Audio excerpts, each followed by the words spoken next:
درود میگم به همه اونهایی که این لحظه ما رو تماشا دارند و در آغاز باز یک روزی نو به ما پیوستند، یعنی به آزادی ویدیو کانال رادیو آزادی در یوتیوب. و تشکر میگم که این صبح نیست که روز شنبه است، ما رو همراهی میکنید و آماده اید که در چند دقیقه خبرهای تازه تاجیکستان و جهان رو از من شهلا گلخوجه بشنوید. خب امروز یکم دکبر است، الکی زمستان فرا رسید و امیدوارم که نوبسته از آن که در بیرون سرد است یا خنک، خانواده شما و خانه شما همیشه گرم و روشن باشد. خب من رو میارم به خبرهایی که در دست دارم. امام علی رحمان رئیس جمهوری تاجیکستان روز جمعه 30 نوامبر از محل ساختمان مسجد بزرگ در پایتخت دیدن کرده است. این مسجد که در مرکز دوشنبه بنیاد می شود از 4 مناره بلندیش 75 متری و یک گنبد 47 متری عبارت است. بنا به اطلاع خدمات مطبوعات پرزیدنت امام علی رحمان خواسته است که کارهای آرایشی و کنده‌کاری و چوب تراشی موافق به طلبات معیارهای بین‌المللی و رعایت صنعت معماری و ساختمانی مردم تاجیک انجام داده شود. گفته است انشاءات باید برای مردم تاجیک و نفرانی که به دیار ما تشریف میآورند 100 ساله ها خدمت رسانند. مسجد بزرگ در دوشنبه در میدان 12 هکتار زمین جایگیر شده برای نمازگزاری همزمانی از 111,000 تا 150,000 نفر پیش بینی شده است. در گذشته مقامات گفته بودند که سرمایه گذاری اصلی تر قطر است که تنها برای ساختمان بنا 70 میلیون دلار جدا کرده است. تاجیکستان هم گفته بود برای بنیاد این مسجد 30 میلیون دلار می‌دهد و مقامات تا به حال درباره دخل و خرج ساختمان مسجد اطلاع رسمی ندادند. در تاجیکستان شماره اتحادیه‌های دینی با شمول مسجدهای 5 وقته و جامع مرکزی به 4000 میرسد، اما سازمان و کشورهای خارجی بارها مقامات تاجیکستان را برای نقض حقوق دینداران بخصوص پیروان دین اسلام تنقید کردند. شرکت چینی کارپوراسیون راههای آهن جونان تا 70% سهمیه‌های تاجیک صادرات بانک را خریداری می‌کند. در این باره میان دو جانب توافق حاصل شده است و قرار است روزهای نزدیک رسما اعلام شود. تاجیک صادرات بانک یکی از دو بانک بزرگ کشور است که 3 سال است با بحران دست و پنجه نرم می‌کند. یک مقام در اداره تاجیک صادرات بانک روز 30 نوامبر در صحبت با رادیو آزادی گفت توافق میان رهبریت بانک و شرکت چینی حاصل شده. شرطنامه‌های پیشکی نیز در این زمینه امضا شدند، اما مبلغ خرید 70% سهمیه تاجیک صادرات بانک فعلا اعلان نشده است. هم صحبت ما گفت ماموریت تاجیک صادرات بانک در برابر مذاکره با سرمایه‌گذاران چین اینچنین با دو بانک روسیه و کاسکومرس بانک قزاقستان بر سر وارد کردن سرمایه گفتگو دارد. به قول منبع قرار است تا آخر سال روان به بانک سرمایه خارجی وارد گردد. کارپوراسیون راههای آهن جونان دومین شرکت خارجی است که آمادگی خود را برای خریدن سهمیه‌های تاجیک صادرات بانک اعلان می‌کند. قبلا در ماه می سال جاری گروه سرمایه‌گذاری سعودی اعلان کرده بود که تا 51% سهمیه‌های تاجیک صادرات بانک را خریداری خواهد کرد. با گذشت بیش از نیم سال از این تصمیم آن تا حال عملی نشده است و به گفته مقامات در سطح گفت و شنید باقی مانده است. خبر فروش سهمیه‌های تاجیک صادرات بانک برای مشتریان بانک از آن جهت میتواند خرسندی آور باشد که بعد از انجام رسمیات خریداری آنها میتوانند مبلغ‌های خود را از تاجیک صادرات بانک بازپس بگیرند. خب برو میارم به خبرهای دیگر. کمیته تفتیشاتی روسیه تحقیق پرونده تیراندازی اعضای گروه جنایی گت‌ا را در داخل بینای دادگاه ولایتی مسکو انجام داد. سویتلانا پیترینکا گفته است که تحقیق پرونده از روی حالتهای فرار از بازداشت، سوءقصد به جان کارمندان حفظ قانون و دزدی سلاح آتشفشان انجام شده است. این حادثه 1 آگوست سال 2017 رخ داد. پرونده انجام شده به بررسی داستانی کل روسیه برای تحقیق خلاصه های ایبدار کننده ارسال شد. بر اساس این پرونده شهروندان تاجیکستان و تاجیک تباران خالق سبحانوف، فضلالدین حسنوف، عبدالمقام محمدجانوف، میرزا مولان میرزا شریپوف مشورت کرده در فکر فرار از دادگاه شدند. 1 آگوست سال 2017 در داخل لیفت دادگاه ولایتی مسکو این نفران به خادمان پلیسی که آنها را همراهی میکردند حمله کردند. در این حادثه 4 حمله‌گر کشته شده، 2 خانوف به بیمارستان انتقال یافت. از جانب پلیس یک خادم روزگاردی جراحت سنگین برداشته، 2 خادم پلیس آسیب سخت جسمانی برداشتند. خلاصه تحقیقات این است که نفر اول حمله کرده به پلیس 2 خانوف بود و او در این حادثه یگانه نفری بود که زنده ماند.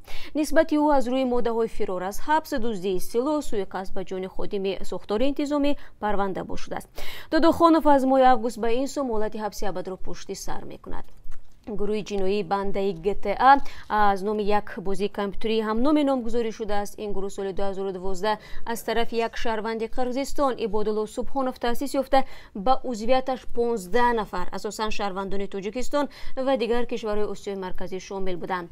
اعضای گروه راننده ها را در راه منع کرده با سلاح می‌کشتند و دارایی آنها را می‌گرفتند. خب خبر دیگری ما نیز مربوط به روسیه است.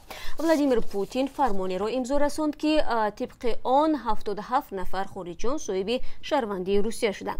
در میان آنها از جمله 7 شهروند تاجیکستان نیز بوده است. در عین زمان پرزیدنت روسیه با فرمان خود شهروندی یک زوده تاجیکستان را بیکار کرد.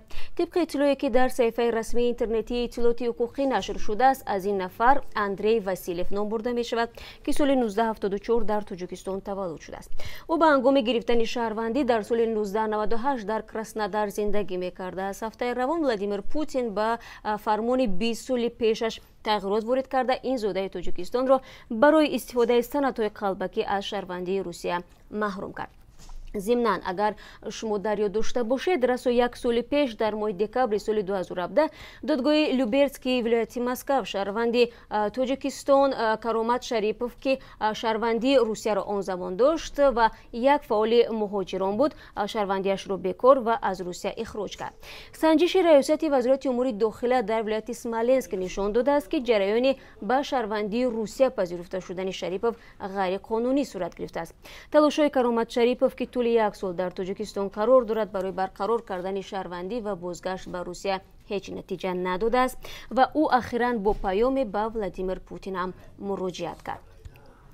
رو میارم به خبرهای تاجیکستان. مقامات وزارت کارهای داخلی تاجیکستان روز 30 نوامبر در دوشنبه در یک ملاقات با دانشجویان از جنایتکاری و به گروه‌های افراطگرایی جلب شدن جوانان نورسان اظهار تشویش کردند. بنا به اطلاع اینها در 10 ماه اخیر بیش از 4000 حالت صادر شدن جنایت از سوی جوانان ثبت شده است و در 60 حالت دیگر هم دانشجویان جنایت صادر کردند. مسئولین وزارت کارهای داخله همچنین در این ملاقات از آن نگرانی کردند که گروه‌های افراطگرا با هدف عملی کردن نیت‌های خود تلاش جلب بیشتر جوانان نورسان را میکنند. خب حالا رو میارم به خبرهای دیگر. منصبداران افغان میگویند بر اثر جنجال گروه‌های رقیب طالبان افغان در غرب این کشور 10 نفر به قتل رسیدند. جیلانی فرهاد سخنگوی والی ولایت هرات ابراز داشته است که 30 نوامبر در نتیجه زد و خورد بین همدیگری طالبان 28 کس کشته و 25 نفر دیگر جراحت برداشتند. حکمت الله حکمت رئیس نایه شیندند هرات میگوید که برخورد میان طرفداران رهبری طالبان مولا هیبت الله آخوندزاده و هواداران مولا رسول نامفرمانده سابق طالبان به وقوع پیوست. سر از سال 2015 طرفداران مولا رسول با طالبان در غرب و جنوب افغانستان دست به گریبان هستند. در این برخوردها 10 تن کشته شده است. و مقامات روسیه 21 ملاهی بازداشت شده اوکراینی را به زندان لیفورت و انتقال داد. 3 نفر دیگر در بیمارستان بازداشتگاه ماتروسکای تیشینا نگهداری میشوند. در این باره شبکه تلویزیونی دوژد روز 30 نوامبر با تکیه به کمیسیون نظارتی کوگرشین سگیوا خبر داده است. سگیوا اخیراً با اوکراینی ها در لیفورت و ملاقات کرده است. روز 25 نوامبر مرزبان‌های روس 3 کشتی نیروهای بحری اوکراین را در ساحل‌های کریمی اشغال شده تصرف کردند. 24 ملای کشتی بازداشت و توسط دادگاه روسیه تا 2 ماه زندانی شدند. مقامات روسیه اوکراینی ها را به عبور غیر قانونی مرز متهم میکند. آنها در راستای 6 سال زندان قرار دارند. کیف عملکرد روسیه را تفتیه و تجاوزکاری نامید. رئیس جمهوری اوکراین قانون درباره جاری شدن حالت نظامی در قلمرو کشور را امضا کرد. روز 30 نوامبر معلوم شد که اوکراین ورود مردهای از 16 تا 60 ساله روسیه را به قلمرو اوکراین منع کرد. و ریاست وزارت امور داخلی تاجیکستان خبر میدهد که در ناحیه مچای ولایت سوغد مرد 45 ساله را به اتهام گردش غیرقانونی مواد مخدر دستگیر کردند.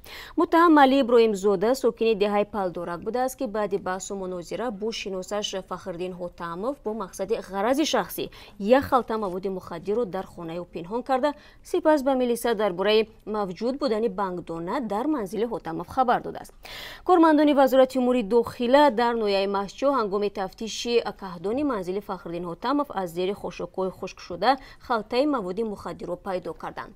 اما تفتیشات معین کرده است که مواد مخدری از منزل حاتمов پیدا گردیده به وی تعلق نداشته، بلکه آن را خود مرد خبرکش پنهان کرده تهمت نموده است.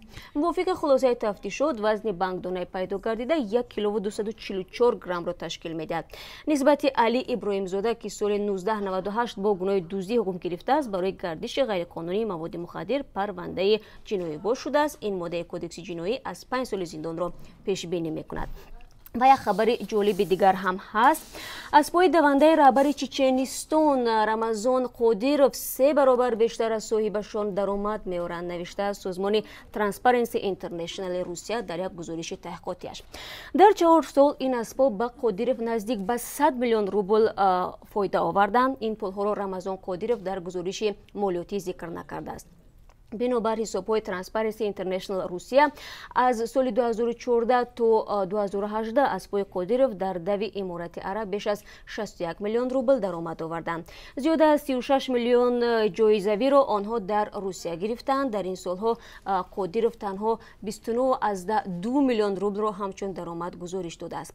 بنابر قانونگذاری قادیروف نباید از پایش را همچون دارایی گزارش دهد و گزارش هم نمی‌دهد، اما نرخ آنها می‌تواند بسیار باشد.